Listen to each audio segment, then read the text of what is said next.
Bonjour, je suis Marie Loriotto, cofondatrice de Vogue.fr. Vogue.fr, c'est un outil de gestion de bénévoles qui est né un peu par hasard, puisque au départ, j'étais juste gestionnaire bénévole de mes événements.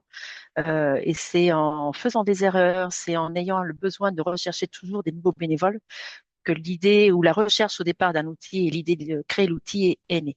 C'est vraiment issu du terrain et on a grandi avec l'outil. Euh, le constat, comme n'importe quel organisateur d'événements le sait, c'est qu'il n'y a pas d'événements sans bénévoles. Et alors je suis gestionnaire bénévole depuis 2014 et je vois bien qu'il y a de gros changements dans les mentalités des bénévoles, dans les attentes des bénévoles, et donc du coup concrètement pour les associations, dans la manière de les capter et pour les fidéliser. Et un constat également aussi, c'est clairement beaucoup plus rassurant, surtout quand c'est une première expérience bénévole, d'avoir une mission bien cadrée, de donner du sens et d'avoir un accueil de qualité pour engager et fidéliser ses bénévoles. Donc, Vorg, c'est à la fois un outil de gestion de bénévoles, un logiciel de gestion de bénévoles qu'on a développé en interne, et à la fois une expertise de gestion de bénévoles qu'on a acquise finalement au fil du temps et au fil des échanges avec nos contacts et nos clients. L'enjeu pour l'organisateur d'événements, c'est d'attirer suffisamment de bénévoles le jour J, sans mettre en difficulté le gestionnaire de bénévoles, qui peut vite s'arracher les cheveux en fonction des outils qu'il va utiliser, et assurer la sécurité et la qualité de l'organisation. Et la particularité, contrairement au salariat, mais vous le savez, c'est une démarche volontaire, le bénévolat, et donc volatile. Euh, dans notre cheminement, j'ai d'abord parlé un peu du cheminement et d'où on vient et pourquoi on le fait, après une petite présentation de bord, mais le pourquoi, en fait, on a tout le temps dans notre développement, on a cherché à la fois à soulager le gestionnaire bénévole et à la fois à accompagner et faire que l'expérience bénévole soit positive. Et on a cherché notamment à travailler sur qu'est-ce qui fait que le bénévole va se sentir en sécurité et qu'est-ce qui va faire que, comment on peut s'organiser pour que les besoins physiologiques soient respectés. Mais on est tous pareils dans une organisation. Notre objectif, c'est comment on fait pour fidéliser et comment on fait pour développer ce sentiment d'appartenance. Donc, il y a plusieurs leviers. Il y a des leviers court terme, typiquement la dotation, qui va fonctionner à la dotation. Et puis il y a d'autres leviers, par exemple, qui vont toucher à l'engagement, au sentiment d'appartenance et de cohésion, qui vont faire qu'on va fidéliser dans la durée. Donc on essaie de travailler sur tous ces leviers-là. Pour le bénévole, pour le capter, pour le fidéliser, pour le capter et pour qu'il soit le meilleur promoteur possible de l'événement auprès de son réseau, comment on fait pour lui donner envie de fidéliser, comment on le fait pour lui donner envie, pour le fidéliser. Donc, on va chercher à cadrer ses missions le plus possible, lui donner toutes les informations dont il a besoin, mais uniquement les informations dont il a besoin. Le rendre important, c'est-à-dire éviter qu'il soit sans arrêt obligé de venir voir l'organisateur avec qu'est-ce que je fais maintenant, et puis de se sentir voilà dépendant de quelqu'un. Le valoriser avec un sentiment qui va favoriser un sentiment d'intégration et d'appartenance à l'association, donc valoriser pendant l'événement, mais aussi après. Et pour faire venir les nouveaux, eh bien les rassurer et leur donner tous les éléments pour qu'ils sachent à quelle sauce ils vont être mangés. Un élément très important pour nous, c'est on sait que la qualité d'un bénévole ne se mesure pas à son aisance à utiliser des outils informatiques, et ça ne se mesure pas non plus à l'utilisation d'une adresse mail. Et il y a vraiment la possibilité de venir en famille avec une seule adresse mail. Et l'informatique n'est pas l'outil et le moyen incontournable pour pouvoir s'inscrire à la gestion des bénévoles. Ça, c'était très important pour nous. Alors, rapidement, un parcours bénévole type. Alors, je le dirai tout à l'heure, mais le logiciel, on l'a voulu complètement adaptable pour couvrir des événements qui vont entre 50 et 2000 bénévoles. Donc c'est très très très large. Et forcément, un événement à 50 bénévoles n'a pas les mêmes besoins qu'un événement à 2000 bénévoles. Et donc on a un module qui va s'adapter et selon les associations, on va avoir plus ou moins d'étapes dans l'inscription. Donc le parcours bénévole, c'est une inscription en ligne avec des paramètres qui sont définis par l'organisation. L'idée, c'est vraiment qu'elle crée le formulaire et les missions qui correspondent vraiment à ses besoins. C'est une création. Et pour ceux qui ne sont pas à l'aise avec l'informatique, il y a toujours la possibilité de passer par un PDF. On va retrouver exactement le même format de questions. Et là, du coup, c'est l'administrateur qui fera la saisie pour le bénévole. Pour avoir un ordre d'idée, en général, sur nos événements, on est à aller 1% ou 2% allez, 2% qui vont remplir un PDF à côté. Donc, c'est très, très raisonnable. Une fois que l'administrateur a fait toutes ces affectations, va pouvoir renvoyer au bénévole un message. On va lui ouvrir une nouvelle page de son compte pour qu'il puisse consulter en direct ses affectations. Donc, il pourra voir en ligne avec, si besoin, et ça va dépendre des organisations, mais typiquement dans le milieu de la course à pied ou du triathlon ou du cyclisme, on est complètement dans cette situation-là. Le signaleur, il est content d'être signaleur, mais il aime bien savoir où est-ce qu'il va se placer concrètement. Et donc, en utilisant l'interface, il peut directement zoomer sur la carte et récupérer éventuellement les informations ou les consignes spécifiques à ce lieu-là qui peut être plus accidentogène qu'un autre. Donc, comme pour l'inscription, il n'est pas forcément nécessaire de passer par l'outil pour s'inscrire, et c'est forcément la même chose par rapport à la transmission des informations. Donc, l'administrateur pourra en un envoi envoyer toutes les fiches de mission à tous ses bénévoles, et chacun recevant une fiche à son nom, son prénom, aura tendance à le lire parce que si c'est marqué à mon nom, c'est que ça doit me concerner. Et on va y retrouver toutes les informations. Pourquoi pas aussi des liens pour aller vers la carte, puisqu'on n'est toujours pas obligé de se reconnecter. Donc, on va pouvoir aller sur la carte et visualiser son point d'affectation. Pour les événements ou les courses qui sont sur des plus longues distances, on peut aussi rajouter les temps de passage de du premier et du dernier qui correspondent à chaque emplacement. Donc, ça, c'est possible aussi. Donc, il y a bien pour l'affectation les deux options. Alors, ce que je n'ai pas mis ici, c'est la vue du référent. Un référent, c'est quelqu'un qui est juste responsable d'une mission. Alors, juste, c'est pas du tout péjoratif, mais par contre, il n'est pas forcément administrateur du logiciel. Et pour autant, il pourra voir sur son compte, sur son espace bénévole, il a une page référent et il pourra voir aussi tous les bénévoles qui sont affectés dans son équipe. La troisième étape, ben, c'est le jour J. C'est l'accueil. Donc là, c'est 100% humain et heureusement. Et là où on va s'interface, du moins notre action le jour J, c'est qu'on va donner un tour de cou au bénévole. Alors, c'est pas seulement un tour de cou pour qu'il puisse se reconnaître, c'est surtout un tour de cou qui lui permette de savoir où est-ce qu'il va, parce qu'un des éléments de motivation du bénévole, c'est de ne pas l'affecter toute la journée au même endroit. Ça veut dire qu'il faut qu'il Oui, connaisse l'heure du oui, deuxième bien point. sûr. Euh, et il va retrouver les horaires, les dotations et les numéros de téléphone d'urgence. Et le dernier, ça va être retour d'expérience. Quand on tient compte de toutes les contraintes des bénévoles, c'est formidable pour la fidélisation, mais on explose un petit peu la charge du gestionnaire bénévole. Et l'objectif du logiciel, c'est de pouvoir apporter, donc on les appelait les 5 S, c'est un outil de suivi. Une fois qu'on a fait toutes les affectations, on peut voir exactement où est-ce qu'on en est dans l'avancement des affectations. Il est facile à prendre en main sans expertise informatique, et on a un certain nombre de clients qui sont rassurés. Il n'y a pas de risque de casser une formule ou de casser un tableau croisé dynamique, et beaucoup ne maîtrisent pas les tableaux croisés dynamiques.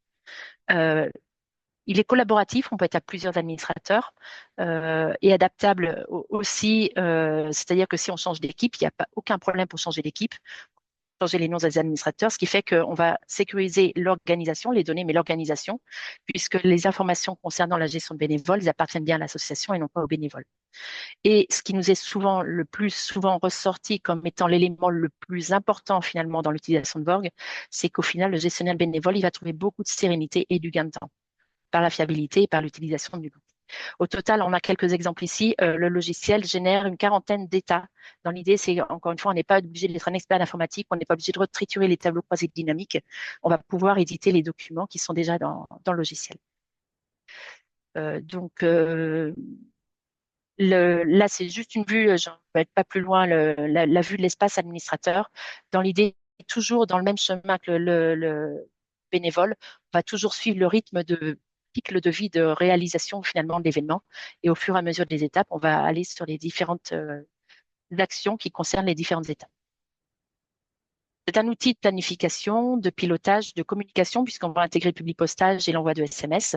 On va gérer tout ce qui concerne le bénévolat, y compris les dotations, pourquoi pas les accès. Ça peut gérer également l'hébergement. On peut localiser sur une cartographie et puis gérer les retours d'expérience. Et encore une fois, notre expertise. Nous, notre spécialité, c'est vraiment la gestion des bénévoles et on n'a pas l'intention d'aller sur d'autres secteurs puisqu'on ne maîtrise pas les autres domaines. Par contre, on sait très bien en étant dans le monde associatif qu'il parfois il peut y avoir des liens. Par exemple, la liste des adhérents du club, on ne va pas le chaîner derrière vers une boutique en ligne ou cagnotte ou une case de dons. Donc, ce qu'on a choisi de faire, c'est plutôt de lier notre interface et de transmettre les informations dont chacun a besoin via des API, via des liens qui peuvent se faire. Donc, pour l'instant, on a intégré quelques services, mais finalement, on s'adapte aux besoins des associations. Donc, si vous avez d'autres outils que vous aimeriez bien interfacer, on est tout à fait ouvert à pouvoir le. Voilà pour la présentation. Donc, à votre disposition si vous avez des questions. Non, non, on va laisser un temps. On va pouvoir dire aussi que Gilbert a le droit de reparler à ce moment-là, s'il le souhaite, s'il veut. Pas obligé, mais. Non, s'il y a des questions, bien entendu, on laisse un temps. Ce moment est fait pour ça. Moi, je veux bien poser une question pour lancer les hostilités. J'ai pas levé la main, mais comme on se bat pas. Non, Tu as montré à un moment donné sur les slides la possibilité, une fois qu'il y a les affectations, que la personne peut retrouver son positionnement en tant que Oui, signaleur. oui. Ça, donc c'est une fiche en fait qui est à créer par l'organisateur et qui met sa propre photo du positionnement de signaleur avec ses informations à lui. Ou est-ce que ce sont des choses qui sont tirées directement d'un Street View, par exemple, qui sont automatisées? Alors, on a un fond de carte qui est d'OpenStreetMap Mhm. ou IGN, on peut changer selon le choix de l'organisation. Donc, l'organisation vient localiser le point sur la carte, on va lier à la mission, éventuellement, et c'est pas une obligation de rajouter une photo, hein, certaines associations le font parce que ça rend les choses plus claires et plus ludiques aussi. L'ajout de consigne, c'est pas une obligation, c'est possible, mais c'est seulement le fait de créer ce point-là et de l'associer à la mission qui va faire qu'automatiquement, on va faire le lien et que le bénévole va voir où il est placé. Ok. Avec potentiellement l'ajout, parce que des fois sur une carte, tout le monde ne connaît pas forcément et parfois les bénévoles viennent de loin et c'est bien. Pour se rendre à son emplacement, il peut utiliser le GPS de son téléphone pour se rendre exactement à son emplacement. Ok, merci. Et du coup, j'enchaîne juste sur une deuxième question. Après, je laisserai la parole. Euh, Est-ce que vous avez une notion je sais pas, d'un chiffre, d'un pourcentage de bénévoles qui utilisent l'aspect mobile des fiches de poste, etc., par rapport aux personnes qui vont rester sur le fait d'avoir eu une consigne papier ou une information orale en tout cas et qui restent là-dessus? On sait que 70% des personnes se connectent via leur téléphone. Néanmoins, vu que cette fiche d'affectation, on va l'envoyer en public postage, au moment où on va ouvrir, finalement, on va dire que ça y est, on a fini, on est à 80% de nos affectations. Beaucoup le lisent aussi. Donc, les deux sont utilisés. Contrairement au PDF, où ça va être vraiment que ceux qui ne sont pas du tout informatiques, là, les deux outils sont utilisés et le PDF, si on l'a ouvert dans sa messagerie et qu'entre-temps, il y a eu des modifications, puisque quand on envoie un message, en général, ça génère des modifications chez les bénévoles. Je suis pas là, finalement, j'ai une autre contrainte. Automatiquement, le fait de recliquer sur son message qui est en ligne, il aura toujours la dernière version comme sur son portable. D'accord, merci.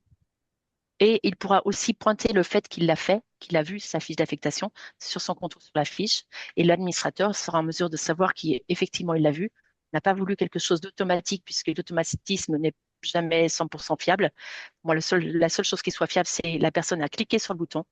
Et donc, on peut savoir que la personne a vu, y compris s'il y a eu des changements. moi, j'aurais une question. C'était savoir comment ton outil gérait les contraintes entre la sécurité, le souhait des bénévoles et les contraintes de l'organisation, quoi. Alors, les, Alors, je vais prendre un exemple sur du triathlon, par exemple. La contrainte d'une mission de quelqu'un qui est sur l'eau, c'est d'avoir absolument le BNSSA. Et donc, dans le formulaire, l'administrateur va pouvoir créer toutes les questions dont il a besoin. Et en l'occurrence, sur un triathlon, on va souvent poser la question, soit je maîtrise l'utilisation du kayak, soit j'ai mon BNSSA. Et quand on va faire les affectations de cette mission-là, on va pouvoir alors déjà filtrer quand on a cette contrainte-là, on va filtrer toutes les personnes qui correspondent à ce critère-là, ce ou ces critères-là. Et puis après, on va pourquoi pas filtrer sur la personne qui a souhaité faire cette mission-là, puisqu'on a moyen aussi mettre des préférences, et l'outil va remonter toutes les personnes qui correspondent au filtre. Et après, par un jeu de Tetris, en fait, on va chercher à satisfaire. On peut aussi, pourquoi pas, mettre une question avec qui souhaitez-vous être, et puis s'arranger pour les mettre ensemble. Et ça se voit facilement quand on est en train de faire les affectations. Le Ok, filtre est très, très rapide, permet des affectations très rapides.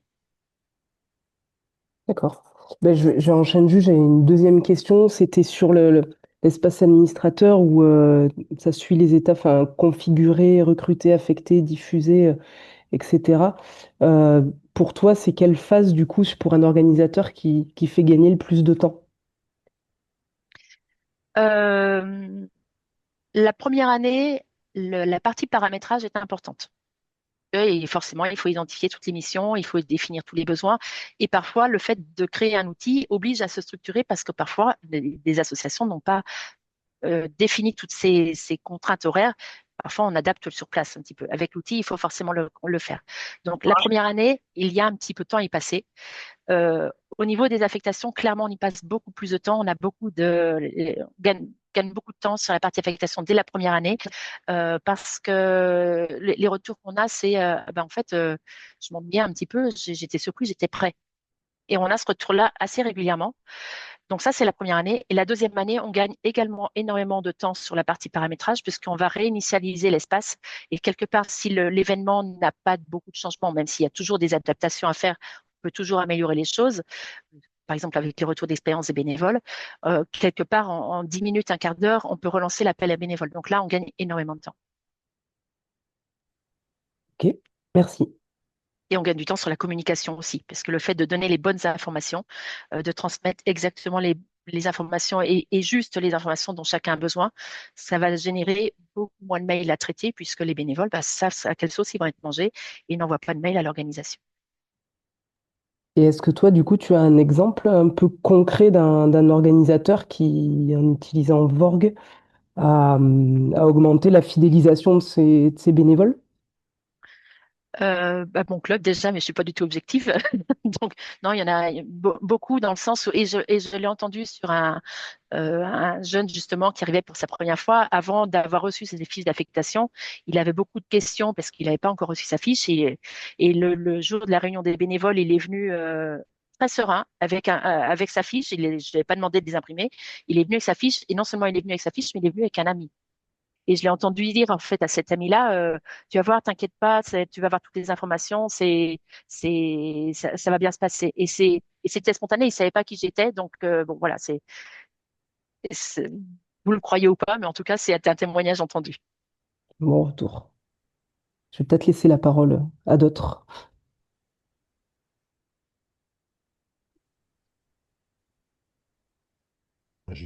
Peut-être une question, mais je crois connaître la réponse. De toute façon, euh, vous n'avez pas de fichier vous n'avez pas de fichier en propriété chez Vorg. C'est chaque organisateur qui a son Oui, propre fichier. Donc, vous ne faites oui, oui, que produire et mettre à disposition votre logiciel en SAS, quoi.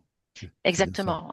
Exactement. Et c'est très important pour nous, les bénévoles, les super bénévoles. En plus, on a tendance à un peu trop souvent les solliciter. Il est essentiel qu'ils restent à la main de l'organisateur qui a fait le travail finalement de les fidéliser et puis de les capter. Donc, il n'y a pas de transfert de données de bénévoles. C'est vraiment à la main de l'organisateur. Et un organisateur, par contre, peut très bien avoir plusieurs événements à gérer et auquel cas, sur son espace, il peut gérer plusieurs événements. Et là, il peut solliciter ses bénévoles parce que les bénévoles appartiennent à son organisation et pas à l'événement. Et c'est Bruno Basset, bonjour. Je ne sais pas si vous m'entendez. Bonsoir à tous. Très bien. Bonsoir. Je suis arrivé très en retard voir la dernière slide et je m'en excuse.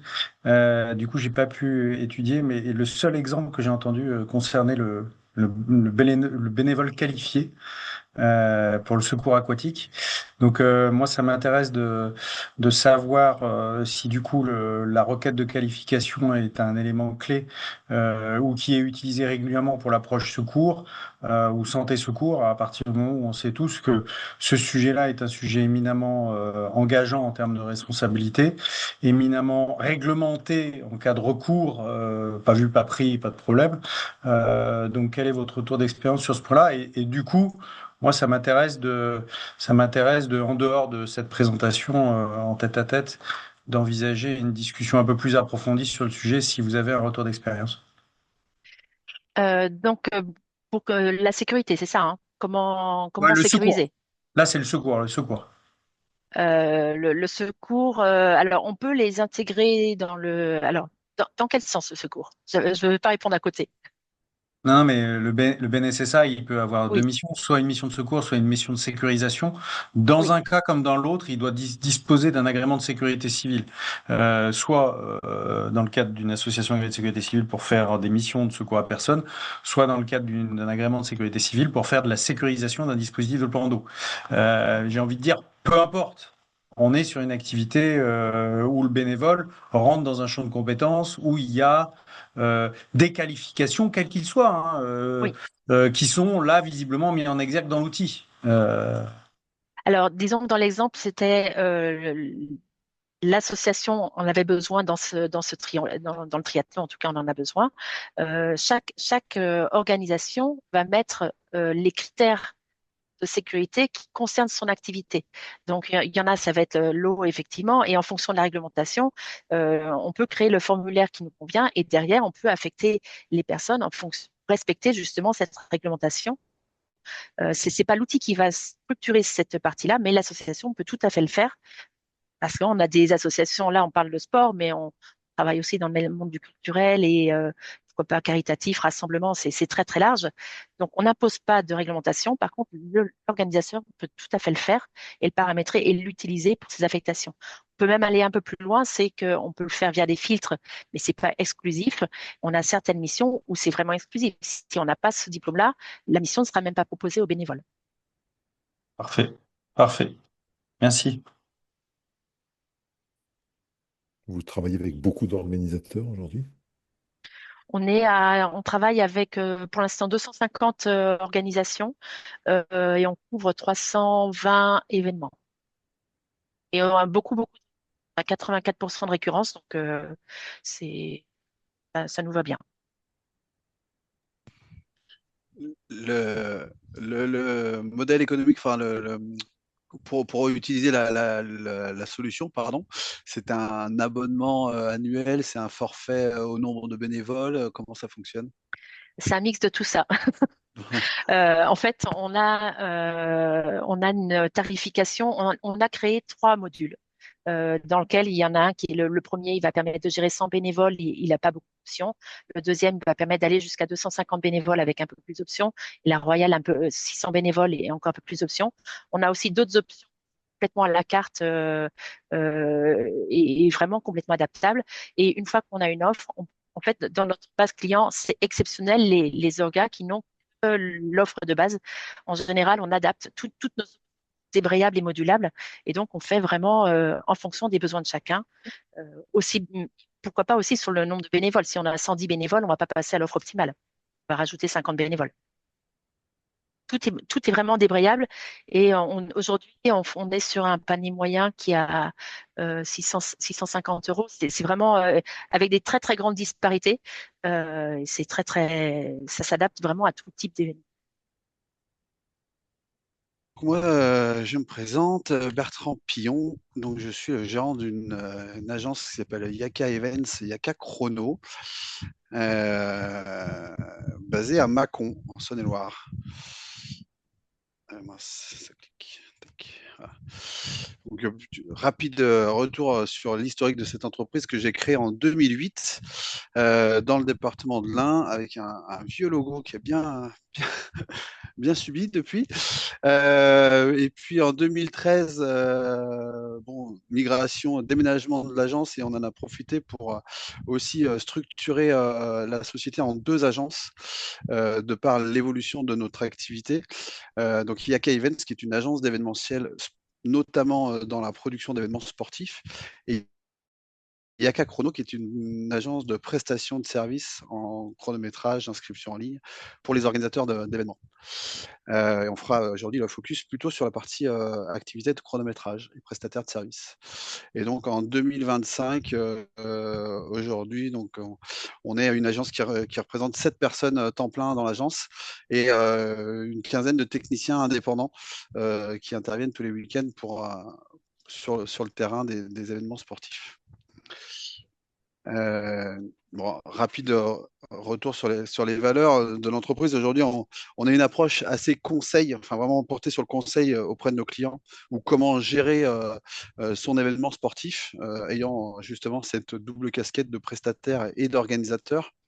Et donc, fort de plus de 15 ans d'expérience, on est aujourd'hui reconnu pour notre professionnalisme, notre disponibilité et notre capacité de s'adapter. Alors, c'est facile à dire, mais on a, tout à l'heure, Marie-Laure parlait d'une clientèle qui était assez fidèle et qui était récurrente. Ben, nous, c'est quand même le cas. On a globalement, on viendra sur les chiffres tout à l'heure, mais une clientèle, on a plus de 95% de nos clients qui renouvellent tous les ans leur confiance auprès de nos prestations sur la partie chronométrie.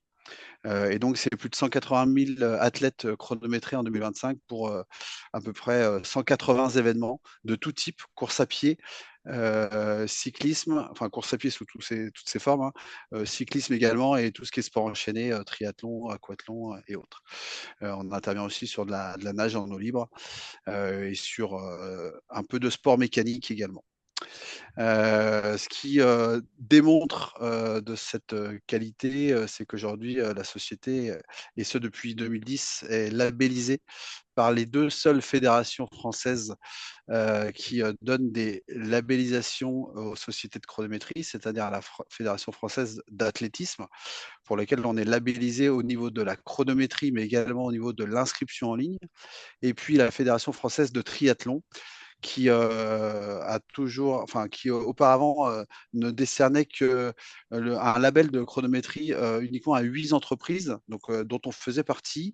Et puis depuis maintenant 3-4 ans, je me trompe peut-être, enfin quelques années, euh, décerne le label à un petit peu plus d'entreprises, puisqu'on est plus nombreux sur le marché. Donc c'est important qu'il y ait plus de sociétés qui aient la capacité d'être labellisées. Mais avec un système de labellisation à 3 niveaux, 1 étoile, 2 étoiles ou 3 étoiles. Et donc, nous faisons partie des sociétés labellisées 3 étoiles auprès de la Fédération française de triathlon, nous permettant de chronométrer tous les divers épreuves nationales, internationales de triathlon, que ce soit les championnats ou les grands prix de la fédération. Voilà, donc pour donner une valeur humaine, hein, j'aime bien parler de mes équipes. Donc moi, je suis le gérant, mais sur le côté gauche, on voit la partie de l'équipe de chronométrage avec un responsable commercial qui est l'interlocuteur initial auprès de nos clients pour établir les besoins, établir donc les devis. Ensuite, j'ai une personne qui est en charge du chronométrage et de toute la partie inscription en ligne, l'interlocuteur direct de tous nos clients pour la mise en place des formulaires d'inscription. Et puis, donc Nicolas.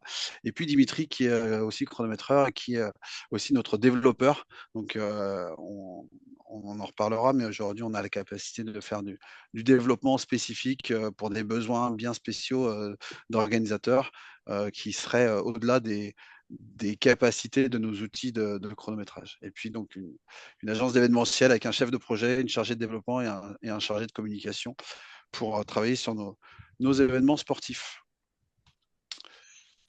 En chiffres, bah, c'est 18 années d'expérience, plus de 180 clients fidèles, 20 opérateurs qui, tous les week-ends quasiment, sont sur le terrain pour chronométrer voilà, les quelques 180 000 sportifs.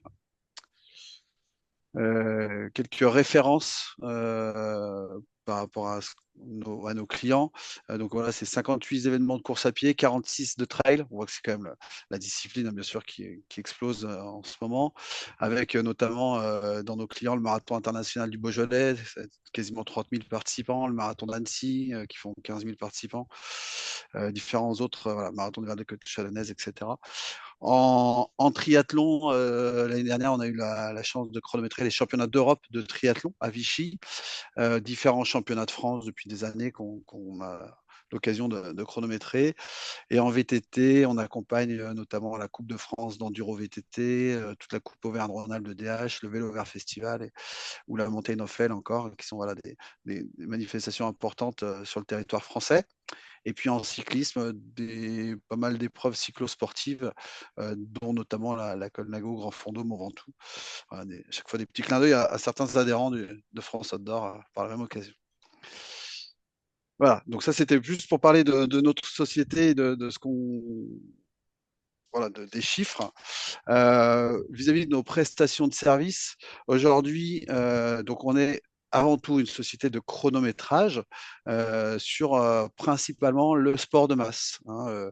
On va différencier le chronométrage, on va dire, du sport élite, comme par exemple une course professionnelle de vélo, comme le Tour de France, où là, les besoins sont un petit peu différents que du sport de masse. Le sport de masse, on va être sur des épreuves de 300 à 30 000 participants, marathon de Paris, voilà, et où les technologies sont pas toujours les mêmes. Donc, on sait faire, si on devait, du chronométrage sur du sport élite, mais c'est aussi des marchés de niche aussi. Donc, nous, on a un positionnement qui est plutôt axé sur le sport de masse.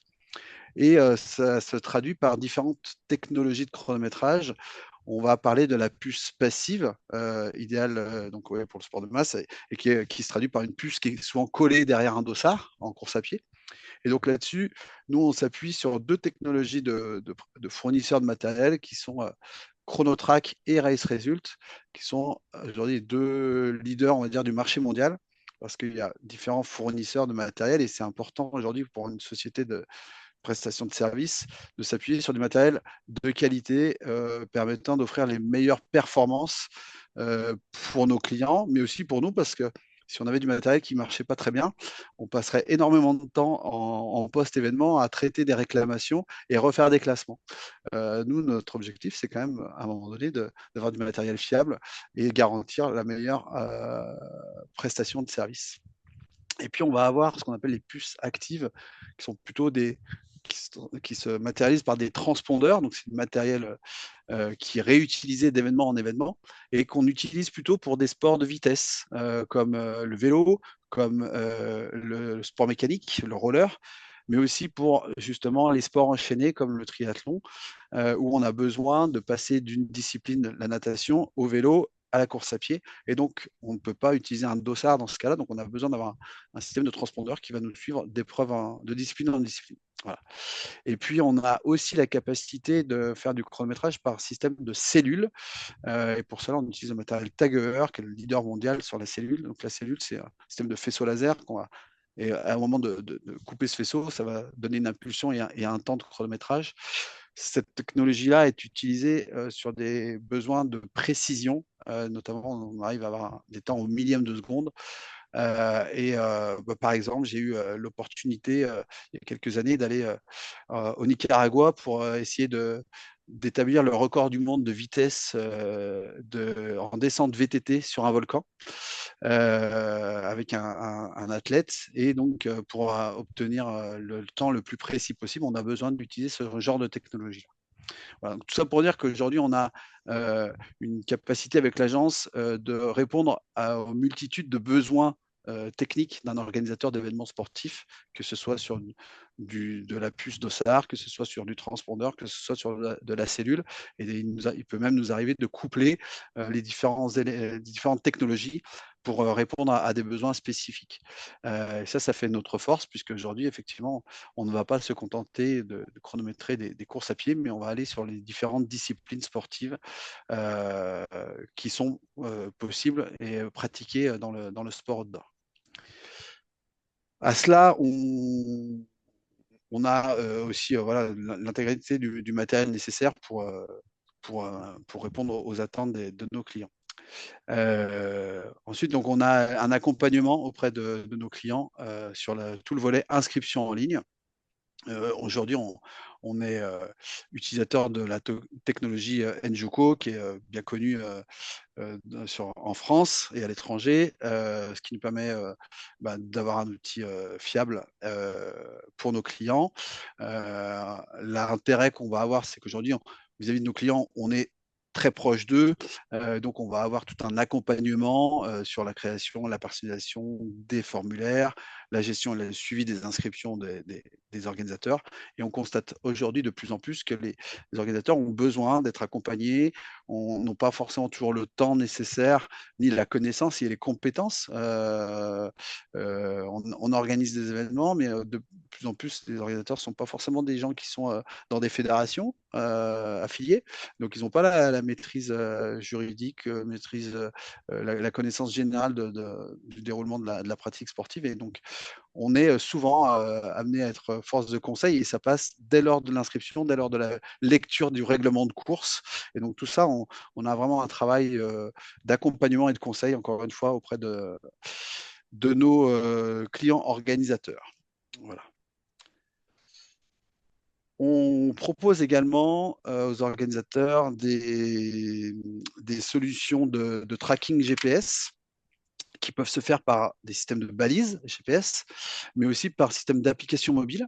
Ça va permettre à des organisateurs de pouvoir suivre l'évolution de la compétition et des participants sur les courses d'un point de vue sécuritaire. Pour assurer le bon déroulement de la manifestation, la bonne coordination, pourquoi pas des secours aussi, mais aussi pour suivre les participants et connaître la tête de course, la fin de course, et ce qui peut avoir d'ailleurs des impacts. On peut rebondir sur le logiciel Work, sur la gestion des bénévoles, parce que on peut à tout moment, au niveau d'un PC course, organiser le déploiement des bénévoles en avant, si la course est en avance ou en retard. Et donc, on peut s'interfacer avec ces systèmes de tracking GPS sur le déploiement des secours, sur le déploiement des bénévoles et sur le suivi de course, tout simplement. Et un des intérêts avec le tracking GPS, c'est qu'on peut interfacer nos logiciels pour avoir des remontées de classement à tout point sur la cartographie. Il suffit de créer des points virtuels sur une carte et on arrive à avoir des remontées de temps et des classements des participants, par exemple, sur un format de course ultra cycling, par exemple, ou ultra trail. Voilà. On accompagne également nos clients sur tout ce qui est production de dossards, de plaques, d'étiquettes pour les triathlons, de tiges de sel. Voilà, donc là, on a on va travailler de notre côté tout le côté création des visuels et impression avec les ateliers avec qui on peut travailler. Et donc, en gros, on est l'interlocuteur unique pour nos clients de l'inscription en ligne jusqu'à la fourniture des dossards, des puces et du classement final qui est la finalité de notre travail, c'est de transmettre des classements. Hop. Avant juste de parler de ce slide-là, peut-être juste dire aussi que voilà, sur la partie chronométrie, je vois que je suis comme bavard, donc je vais essayer de ne pas trop traîner. On sait aussi faire, par exemple, tout ce qui est intégration vidéo. Donc, on a eu l'occasion à plusieurs reprises de travailler avec des productions télé pour de l'incrustation de données de chronométrie sur des écrans pour de la retransmission. C'était le cas avec les championnats d'Europe de triathlon, par exemple, ou avec la Mountain of Fell, qui était une épreuve VTT sur les deux Alpes, où on a une retransmission télé et l'intérêt, c'est de retranscrire des informations de chronométrie. Donc là, on fait de la remontée de data et de l'incrustation vidéo. Ce pour le bien de la diffusion de l'information. Voilà. Dernier petit slide sur les services de l'entreprise. Du fait d'avoir cette double casquette organisateur et agence événementielle et chronométrage, on peut se faire travailler sur tout ce qui est accompagnement pour les organisateurs en termes de location de matériel. Ça va du petit matériel mobilier, Barnum ou autre, au podium, aux écrans géants LED pour les affichages sur les événementiels. Bien entendu, un ensemble d'arches gonflables ou arches métalliques, de la sonorisation et voilà, tout le matériel nécessaire à un organisateur, puisqu'on a tout ce matériel au sein de l'agence qu'on met souvent à disposition en location pour nos clients. Et puis, on intervient sur de nombreux événements, sur de l'animation micro également. Donc, on couvre plus de 60 événements par an en animation micro. Donc, on a un réseau d'animateurs, speakers pour nos clients organisateurs. Voilà. Pour résumer, aujourd'hui, encore une fois, on est sur du conseil et de l'approche auprès de conseils auprès de nos clients Et donc voilà, je voulais juste faire petite parenthèse pour terminer cette présentation, pardon, sur le fait qu'on est aussi organisateur d'événements. Donc on produit aujourd'hui 3 événements, le marathon Brest-Dombe, l'Ultra Trail Grand Colombier et la Tour au Park Run. C'est 3 événements qui regroupent à peu près au total 10 000 participants sur ces 3 manifestations. Et puis on accompagne d'autres événements, une course de garçons de café, une randonnée gourmande vélo électrique et différents trails sur notre territoire. Voilà. Merci à vous et je suis à dispo pour vos questions.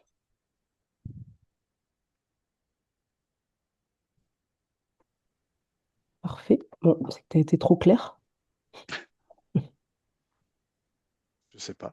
Moi, euh, par rapport à, on voit là, en ce moment, il y a beaucoup d'événements qui sont pleins très, très rapidement. Ça génère forcément un jeu de revente de dossards à gérer, de bourse de dossards. Est-ce que c'est quelque chose qui fait partie de ton périmètre? Alors, aujourd'hui, on va travailler avec des gens qui savent bien faire ça. C'est-à-dire que l'avantage aujourd'hui dans cette sphère des prestataires et de l'organisation d'événements, on a la chance d'avoir des sociétés qui se sont greffées un peu sur tout ça. Donc aujourd'hui, à travers la plateforme d'inscription en ligne, on a capacité de plugger un certain nombre d'outils. Euh, Nous, aujourd'hui, à travers notre plateforme, on va être en mesure de proposer du transfert de dossard. Alors, le transfert de dossard, ça va être un accord entre guillemets entre 2 personnes qui se connaissent et qui vont, si l'une ne peut pas participer à l'événement, va pouvoir redonner son dossard à l'autre, mais de façon officielle. Hein, c'est pas je te donne le dossard et puis tu vas courir, ça c'est formellement interdit. Mais par contre, officiellement, la personne via la plateforme va pouvoir envoyer un mail à l'autre pour qu'il puisse renseigner ses informations, redonner ses informations légales d'inscription, licence ou PPS. Et donc, cette personne viendra comme une nouvelle inscription dans la plateforme et l'organisateur sera bien entendu informé de ça. Donc, le transfert financier va se faire entre eux parce qu'ils se connaissent. Donc là, on est vraiment sur du transfert de dossard à l'amiable entre guillemets. Et après, on a le système de bourse au dossard où là aujourd'hui, nous aujourd'hui par exemple, on travaille avec Suica qui fait ça. Et là, c'est une personne qui va mettre à disposition, enfin proposer la vente de son dossard sur la plateforme et toute personne pourra venir acheter ce dossard-là. Dans ces cas-là, ce qui est important, en fait, c'est que l'organisateur communique bien. Et c'est là qu'il faut vraiment sensibiliser les organisateurs.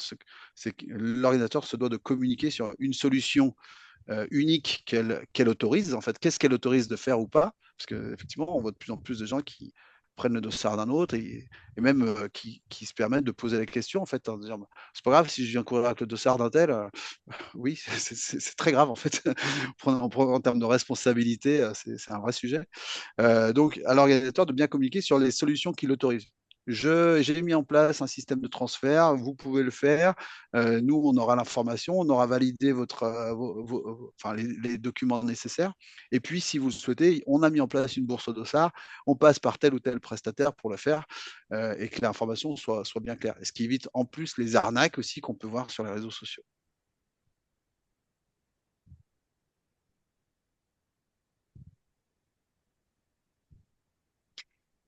Tout à l'heure par rapport au tracking et la gestion des bénévoles, je te confirme, c'est arrivé une fois sur un événement. On était très très content qu'ils aient pris une solution de tracking et que d'avoir mis le QR code qui permettait à tous les bénévoles de voir où était placée la course, puisque si on avait respecté le planning, en fait, les signaleurs étaient rentrés chez eux au moment où les coureurs arrivaient.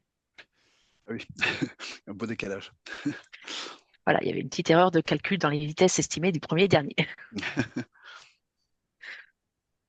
Ça peut arriver pour des conditions de météo aussi. Hein, voilà. Oui, tout à fait, oui, oui. Les plans d'urgence sont à mettre en place souvent. Effectivement, il y a des liens intéressants, ouais. Tu as évoqué Nuco dans ta présentation. Comment est-ce Oui. que les deux plateformes se interfèrent et se complètent? Comment est-ce que ça fonctionne? quand tu dis les deux, c'est-à-dire entre Nuco et votre plateforme ah ouais. d'inscription. En fait, aujourd'hui, nous, on est, enfin, Nuco propose à des sociétés de chronométrie d'être utilisateurs de l'outil de façon un peu transparente, enfin, ce qu'on appelle en marque blanche. Marque blanche, oui. Donc voilà, donc aujourd'hui, on a notre outil qui est marketé au nom de notre société. Mais derrière, l'outil le back-office est l'outil D'accord. de Nuco, quoi. Voilà. Ok. Ce qui fait qu'on travaille main dans la main là-dessus, quoi. Mhm. Toujours on a un peu la même question que Marie-Laure, au vu de ce que disait Nuco sur la RGPD, qui est une belle usine à gaz aussi. Comment, de votre côté, vous faites pour garantir la sécurité des données que, que vous avez? Alors, les données, elles sont propriété effectivement de l'organisateur. Effectivement, nous, au final, on a bien entendu la main dessus à tout moment. Mais on a une charte d'engagement, on va dire, vis-à-vis de nos clients de ne pas utiliser ces bases de données. À tout moment, ils peuvent avoir accès à nos bases de données. Alors après, nous aujourd'hui, on récolte des données sous, pardon, les personnes peuvent souscrire à nos newsletters, par exemple. Aujourd'hui, on a un système de newsletter pour justement communiquer sur un certain nombre d'événements, etc. Mais ça passe toujours par le couvert d'une inscription de la personne à vouloir recevoir cette information. Mais à aucun moment donné, on a la possibilité de récupérer les données des organisateurs. Et dans le même registre, qui est propriétaire des données de temps quand vous chronométrez un événement? Alors, c'est un sujet très intéressant. Euh, Normalement, les données de chronométrie appartiennent à la société de chronométrie. Euh, Ensuite, elles sont données à titre de diffusion à l'organisateur. Mhm. Mais normalement, la donnée est propriété de la société de chronométrie. Pourquoi est-ce que tu dis normalement? Alors, je dis normalement, c'est-à-dire que, enfin, de façon générale, euh, euh, on transmet la donnée et l'organisateur, on lui laisse bien sûr toute capacité de diffuser l'information, puisque c'est son événement, en fait. Mhm. Mais après, par exemple, une société média, par exemple, devrait demander de l'autorisation. Je dis devrait parce que dans les faits, c'est pas ce qui se fait. Ça ne se fait pas comme ça. Et on laisse, entre guillemets, souvent la diffusion d'informations. Mais une société média devrait, enfin se doit en tout cas, pardon, de demander l'autorisation de diffusion des résultats ou en tout cas de sourcer cette information.